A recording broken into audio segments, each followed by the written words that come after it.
नमस्कार। आज आपण आलो आहोत अंबरनाथ येथील प्राचीन शिवकालीन मंदिरामध्ये आणि लवकरच आपला श्रावण महिना सुरू होणार आहे आणि श्रावण महिन्यामध्ये आपण वेगवेगळ्या ठिकाणी देवांचे दर्शन घ्यायला जात असतो आणि ह्या दर्शनाचा एक भाग म्हणून आपण आज शिवकालीन प्राचीन मंदिर अंबरनाथ येथील शिवकालीन मंदिराला भेट देणार आहोत। चला तर या मंदिरामध्ये जाऊया आणि ह्या मंदिराचा इतिहास आणि इकडच्या शिवकालीन मंदिरातील शिवशंभूचं दर्शन घेऊया। हे 1000 वर्षापूर्वीचं प्राचीन शिवमंदिर आहे। या मंदिराची निर्मिती शिलाहार राजा मंडालेश्वर यांनी इसवी सन 1060 ते 1061 मध्ये केली होती। चला तर पाहूया अंबरनाथ शहरातील शिवकालीन प्राचीन मंदिर। चला माझ्याबरोबर।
मित्रांनो, या मंदिराला मुख्य 3 दरवाजे आहेत. मुख्य दरवाज्यातून आतमध्ये जाताना तुम्हाला समोरच नंदींचं दर्शन मिळेल. नंदीचं दर्शन करून आतमध्ये गेल्यानंतर मुख्य सभागृह आणि गर्भगृह अशा विभागात मंदिर विभागलेलं आहे. या मंदिराच्या प्रत्येक भागावरती, प्रत्येक दगडावरती आपल्याला सुरेख असं आखीव रेखीव काम केलेलं पाहायला मिळतं. तुम्ही बघाल की ह्या दगडांवरती काही हत्तीचे चित्र इकडे पाहायला मिळतात. हे खूप पुरातन काळातलं आखीव आणि रेखीव असं काम आहे आणि हे मंदिर पूर्ण दगडामध्ये बांधलेलं आहे. मंदिराच्या समोरच्या भागात आपल्याला बुद्धीची देवता श्री गणेशाचं दर्शन होतं आणि त्याच्या बाजूला प्राचीन अशी पिंड पाहायला मिळते.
मित्रांनो, या मंदिरामध्ये सकाळी आरती झाल्यानंतर प्रसाद असतो आणि दुपारी 1 ते 2 मध्ये महाप्रसाद असतो. तुम्ही आलात या मंदिरामध्ये तर नक्की आरतीचा लाभ घ्या आणि प्रसादाचा लाभ घ्या.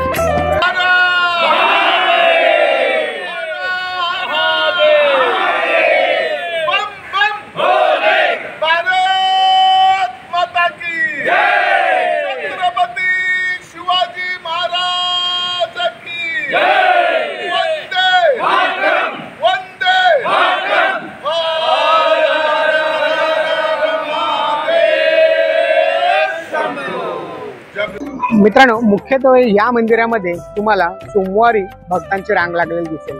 त्याशिवाय महाशिवरात्रीला ठाणे जिल्ह्यातील सगळ्यात मोठी यात्रा या मंदिरामध्ये भरते आणि आता नुकतेच श्रावणी सोमवार चालू होणार आहेत. तुम्ही एकदा या आणि भगवान शंकरांचं अंबरनाथ येथील प्राचीन मंदिरामध्ये दर्शन घ्या. चला तर भेटूया पुन्हा नवीन एका व्हिडिओ सहित. तोपर्यंत काळजी घ्या स्वतःची, मित्रांची. जय भोलेनाथ, हर हर महादेव.